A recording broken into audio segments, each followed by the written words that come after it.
सबरी ने देखा सपनवा कि आज राम आई है भवनवा।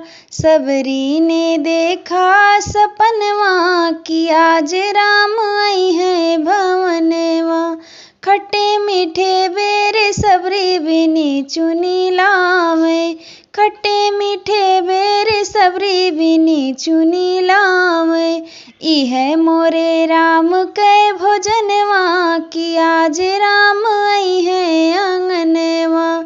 इह मोरे राम के भोजनवा कि आज राम आई है आंगनवा। सबरी ने देखा सपनवा कि आज राम आई है भवनवा। गंगा जमुन सबरी जल भर लावे। गंगा जमुन सबरी जल भर लावे। इह मोरे राम के घुटनवा कि आज राम आई है आंगनवा। इह मोरे राम के घुटनवा कि आज राम आई है भवनवा। सबरी ने देखा सपनवा कि आज राम आई है भवनवा। लौंगा इलायची कबीरा लगायो। लौंगा इलायची मैं बिनी चुनी लायो।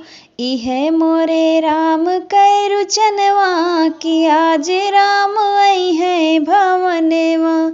इह मोरे राम के रुचनवा कि आज राम आई है भवनवा। सबरी ने देखा सपनवा कि आज राम आई है भवनवा। कुश के गोदरिया सबरी आसन लगावे। कुश के गोदरिया सबरी आसन लगावे। इह मोरे राम के सुतनवा कि आज राम आई है आंगनवा। इह मोरे राम के सुतनवा कि आज राम आई है आंगनवा। सबरी ने देखा सपनवा कि आज राम